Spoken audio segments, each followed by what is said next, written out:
Hello, my dear students. Welcome to the class of 10th English Medium. The subject is social science, and we are going to discuss second part of chapter 19. The chapter 19 is the human development chapter.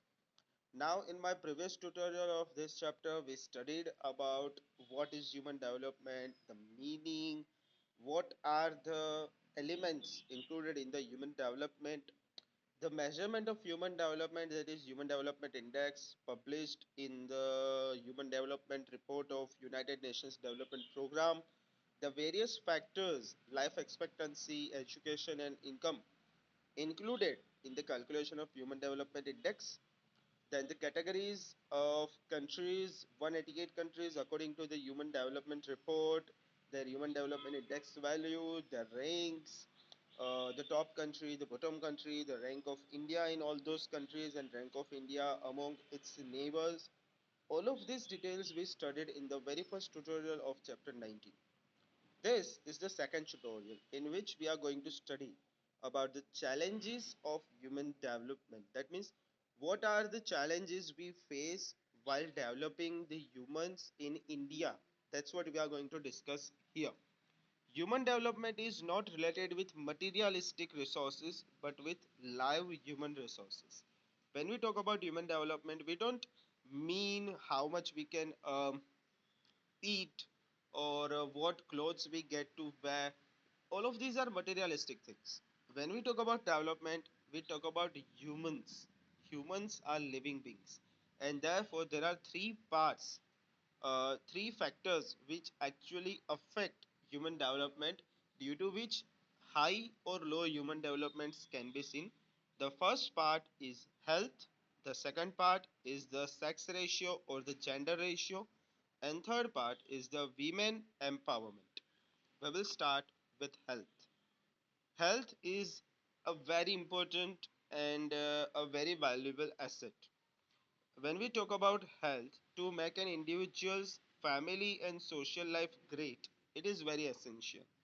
In the developing countries like India, the maximum attention is focused on population growth, the common diseases, the malnutrition, the handicapped, contagious diseases, mental disorder, and matter related to that. So these are the main problems of health which we face in India. If we spend money for improving health, it is not for only improving quality of life, but it is also an investment in the human resource development which can achieve great returns in the future for not only the individual but for the whole nation and for the whole world. Improvement in the child health and child death rate by child vaccination program, by providing them vaccination of polio, tuberculosis, hepatitis, diphtheria, pertussis and tetanus, measles, MMR and typhoid has been seen. um, Not sure about actual vaccines, but the medication for all these diseases have proved to be quite good, and due to that, the health of people, health of children, has improved, and child mortality, that is the child death rate, has reduced. A campaign has been started against deficiency of iodine, vitamin, and iron. Disease like plague, smallpox, leprosy have been eradicated. Then disease like measles, chickenpox, malaria, dengue, hepatitis, tuberculosis, diabetes have been controlled a bit. Their death rate has been reduced quite a lot from the past data. As a result, man is leading a long and healthy life compared to the previous years. You can see that the current average age is 68 or 69 years, which was once only 30 or 40 years on an average. So, average life expectancy has increased a lot in the past some years. Waterborne disease and malnutrition have raised problems for people. As the ladies, children, and poor people are not getting nutritious food, they are suffering from lack of nutrients, basic minerals, many vitamins, and proteins. Their development has either stopped or their development is incomplete. So, due to the lack of nutritious food, proteins, vitamins, the development of child, woman, and poor has either remained incomplete or stopped completely. Also, due to environmental pollution and poisonous gases, are other challenges in our daily life. Increasing urbanization, crowded habitats have created more problems for newly raised health facility. In order to face new challenges, it has become especially important to focus on health agenda and changes to be done in the respiratory systems. So that's the health problem which we face in India. So if we are able to improve the health of people, there is a big chance that human development value of India will increase. Gender ratio or sex ratio, it basically means that out of the total population, what is the proportion of males and females? So that we call it as the sex ratio or the gender ratio. Now we all know that the last population census taken in India was in 2011. So out of the total population, 48.46% were females and 51.54% were males. This means that almost 50% population is female, and that also means that it has a very huge impact on the society and economy of any country. Almost this ratio is similar in all of the countries of the world. In maximum countries, 50% males, 50% females are seen. That means females have as much authority and responsibility as males in developing a nation. But, but, but, due to biological differences and differences in upbringing and expectations from social and cultural perspective, path of development of male and female are seen different. Even today, in many families, women are engaged in household chores, cooking, or bringing up children only. They are not given any powers to take decisions. They suffer from inadequate healthcare. They are deprived from economical and educational rights. अगर simple बात कहे तो आज भी ना सिर्फ India में but world के मैक्सिमम घरों में स्त्री को कोई डिसीजन लेने नहीं देने जाता. Means women can't take any decisions. उनको इकोनॉमिक इंडिपेंडेंस नहीं होता. जहाँ पे हम इकोनॉमिक इंडिपेंडेंस की बात करते हैं उसका मतलब ये नहीं है कि जो स्त्री है वो बाहर जाके कमाए, वो बात अलग है. पर इकोनॉमिक इंडिपेंडेंस का मतलब ये भी होता है कि स्त्री के हाथ में पैसा हो और वो अपने पैसों को कैसे खर्च करना है वो खुद डिसीजन ले सके. उसको हम इकोनॉमिक इंडिपेंडेंस बोलते हैं, जो स्त्रियों के हाथ में नहीं होता है.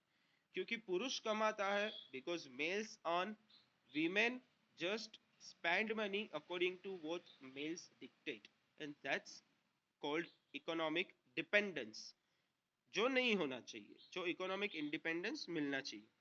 वैसे ही सोशल भी बात करें तो there is a huge difference in the upbringing of boy and girl. We all know this. Boys are provided with the utmost care, with best clothes, best facilities, without any restrictions, best food products, everything.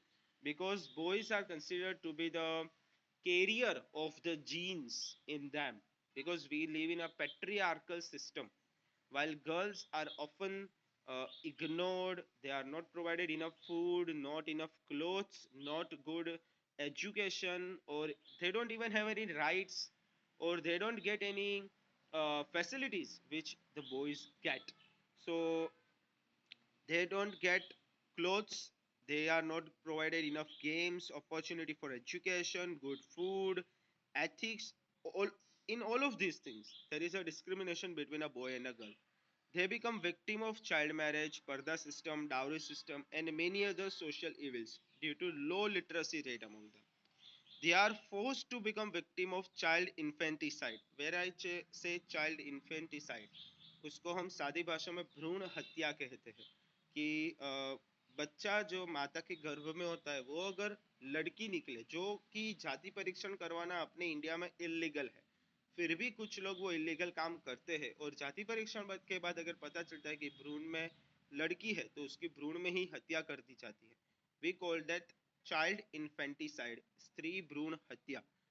That is done even if it is illegal. They get low respect. They have to desire to have a son. In many families, divorces are seen because son is not born. where actually genetically the responsibility of giving a birth to either a boy or a girl lies with the male, but still females are divorced with accusations that she can't bear a son. So, desire to have a son, social traditions, and sexual discrimination. Inequality is seen in economic, political, social, cultural, and religious fields. So, because the gender ratio and the position of females in the society is bad, you can see that 50% of the population is actually not working hard to develop the humans. You see 50% are males and 50% are females, and if females are facing such huge problems, and if females are not developed, then that means that you are not having the 50% of your population in the calculation of human development. So if you can just try to upbring the females, if females come together and if males become understanding, if males can change their views, if males can change how they think, and they support females in what they want to do, together the whole society will develop. We may don't not even need new techniques of development. Just developing females, the 50% population of India, will itself create a huge change in India. Let's see how many of the people can understand this concept. Some statistical analysis is given here. As per Human Development Report of 2015 in India, for females and males, the separate report. Human Development Index of females was 525 and for male it was 661. The life expectancy for female was 69.5 years, for male it was 66.6 years. Males had a lower life expectancy. Expected schooling years for females it was 11.3 and for male it was 11.8. But actual average schooling years for female it was 3.6 and for male it was 7.2. Clearly almost half of what males have. That means अगर लड़के जितने साल school में जाते हैं उससे आधा ही time लड़कियां स्कूल जा पाती है. इनकम की बात करें तो for female it was $2,116, for male it was 8656.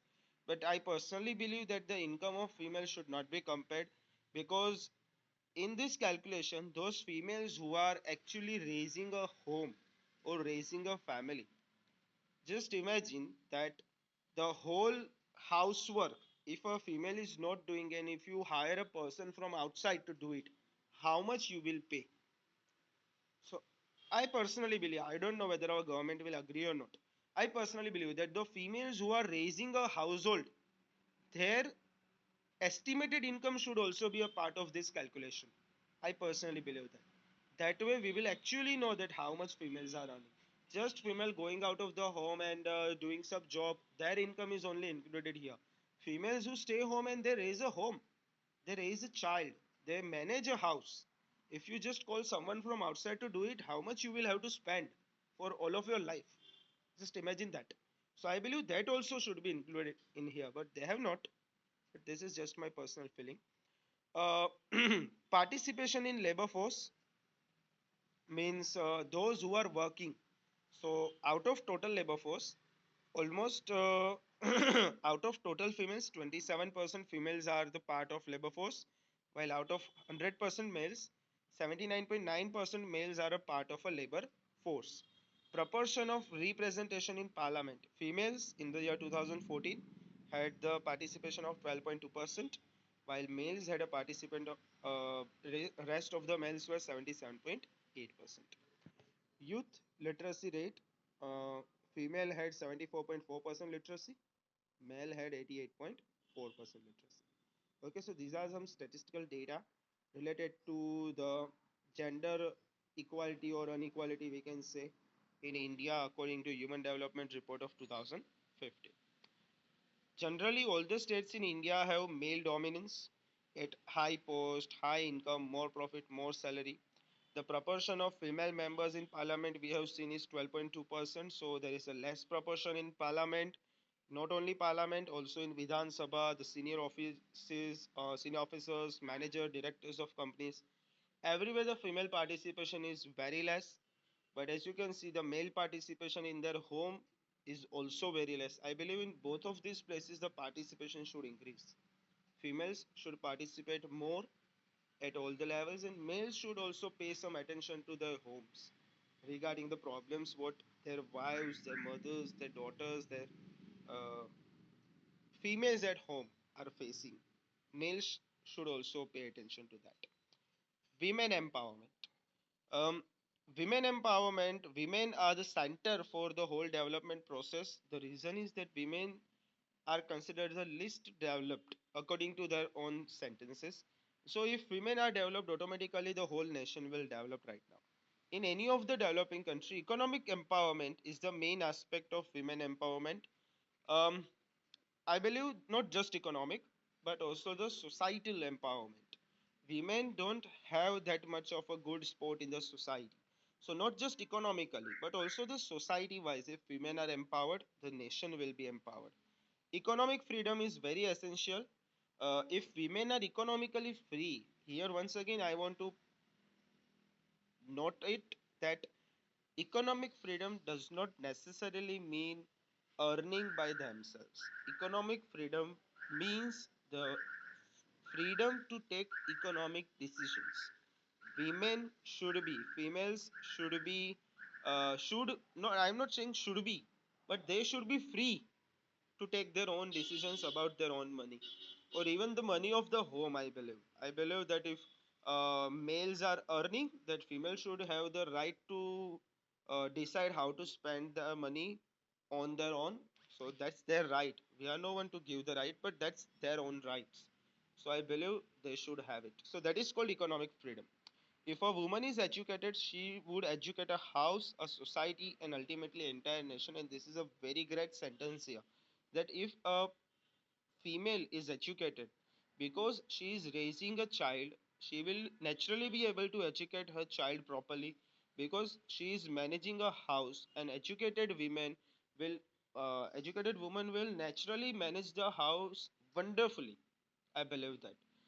If a woman is a doctor, then naturally the health of the house will be maintained. And if a woman is a teacher, then she will naturally be able to teach her children from the very birth, and so many other possibilities are there. So, woman must be educated to raise an educated nation. Our country has started taking steps in this direction. From time to time, they have served at the post of prime minister. We are talking about women, president, and as chief ministers of different states. Women are engaged in jobs like taxi drivers or pilot. We have been watching women working as social worker, literature, journalist, sportsperson, educator, and actor on TV and news channels. Women employment is expanding from working as a laborer to work in business and commerce, communication, and many other jobs. Still, there is a lot of scope for development for women. Women welfare schemes. Since 1980, government has implemented many plans for the purpose of women empowerment. National Commission for Women was set up in 1992. National Policy for Empowerment of Women 2001 was set up by the Department of Women and Child Development. They have undertaken many programs like strength building, employment for women, income generation, welfare, supportive services, and also gender sanitation. United Nations (UN) declared 1975 as Women's Year, 1975 to 1985 as Women's Decade, and 2002 as Women Empowerment Year. An act has been amended to give them equal right in family property. That means the boy or girl does not matter. All of them have equal rights to the property of the family. For women's security, 181 Abhayam Women Helpline has been started in Gujarat for helping women suffering from various types of violence. Women court have been set up so that poor women get justice easily, and women welfare centers have been set up to solve social, legal, and employment related problems of women. Government also provides protection to women against physical, mental, and sexual exploitation. By passing a law in the parliament, working women have been given protection against sexual harassment in government offices, private offices, businesses, or even as a maid. Moving on to the next topic, schemes of Gujarat government for providing equality to women.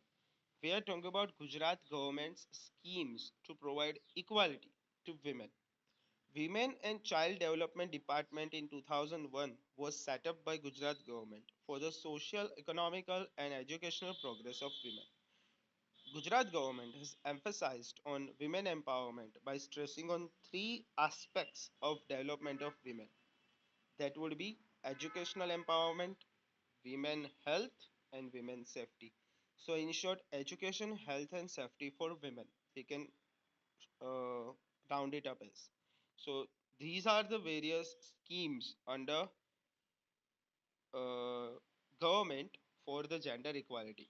With the intention of encouraging girls' education, school entrance ceremony and girl education chariot festivals have been started by Gujarat government. Due to that, there is an increase by 100% in the total women literacy. In Gujarat, girl child in the villages having less than 35% women literacy rate or of families living below poverty line in urban areas are given Vidya Lakshmi bond. That means if the overall village has a less than 35% women literacy or if the family is living below poverty line, then the girl child of that family will be given a Vidya Lakshmi bond at the time of admission in primary or secondary school. This means they will be provided with some financial assistance. Under Saraswati Sadhana Yojana, 1,50,000 girls have been given cycles free of cost for traveling to and from home and school. Girls going out of village to study are given facility to travel free in the ST buses. The girls are given free bus passes so that they can travel without incurring any additional cost to their parents. Sabla Yojana has been started to provide nutritional food to adolescent girls and to develop their skills. There is a provision of 33% reservation made for Gujarat in government for women. In local self-government institutions, women reservation has been increased from 33% to 50%. Rashtriya Swavalamban Yojana is implemented to provide pension to the proletarians and destitute old people in the latter half of their life. Other than this, destitute widows are given economic help so that they are not forced to lead poor life. Under Mission Mangalam Yojana, government provides economic help to the women through Sakhi Mandal to make them self-reliant. That means that under Mission Mangalam Yojana, women are made self-reliant using the Sakhi Mandals, which teaches the women some skills or arts so that they can earn on their own. For women health, e-Mamta program has been started in which pregnant women are registered through mobile technology and provided Mamta card. Using this Mamta card, the pregnant women at the time of delivery, their deaths can be prevented by providing them good nutritious food and proper delivery facilities. Even after delivery, a regular checkup of mother and child is done and the food products are provided so that they don't die with the lack of nutrition and a healthy mother and a healthy child can be raised. For abolition of gender discrimination, Save Girl Child, that is Beti Bachao Abhiyan has been started with the tagline Beti Badhao, Beti Badhao and Beti Padhao. ST/SC people, pregnant women are provided free of cost medicines, laboratory test and operation facility under Chiranjeevi Yojana. Thus, we can say that many schemes and many projects have been implemented by Gujarat government as well as Indian government for the purpose of women empowerment. This is a very important paragraph. In relation to human development, if we take a deep look into our streets and villages, we find that pregnant women are not getting proper nutrition. Dear students, this paragraph actually gives a list of things why human development is less in India. Pregnant women are not getting proper nutrition. Underweight child is born. Child is suffering from malnutrition. He is not going to school or Anganwadi. Children studying in school may not be able to read or write. Studies abandoned. Daughters are not sent for higher studies. Youth may not be getting employment. Somebody may die due to accident. Somebody is suffering from some serious disease. All of these things affect human development index of our country. If not only government but also citizens of the country become active in the direction of development, then only we will be able to compete with nations having high human development in future. The last part of this chapter, on 14th December 2015, the UNDP published Human Development Report of 2015, in which, apart from our main life expectancy index, education index, and income index, these other relevant indexes were also part of that report. That is Gender Development Index, Child and Youth, Adult Health and Health Expenditure, Education, Command over Allocation of Resources, Social competencies, personal insecurities, international integration, environment, population trends, supplementary indicators, perceptions of well-being. If you want, this report can be seen on UNDP website. So my dear students, this is the end of your chapter number 19, that was human development. We discussed about what are the challenges to the development of human, that is why the human development value is not high, what are the reasons why our human development value is low. The main three values were health, women empowerment, and gender ratio.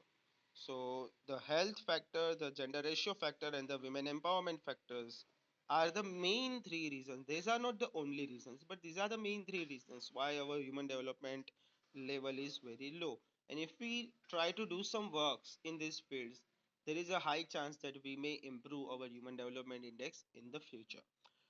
Dear students, whatever points I have underlined in this video, please take a textbook and underline the same words and same sentences in that. These are the important points which you should remember for the purpose of writing down proper and qualitative answers. In the case of any doubts, you can obviously contact me on my cell number. I usually provide my contact number in my videos. Thank you very much for watching this. Let me know any comments if you have. If you are new to my channel, then subscribe it. And if you are old and you like how I teach my subjects, then please give a big thumbs up. Thank you very much, and I will catch you in the next chapter.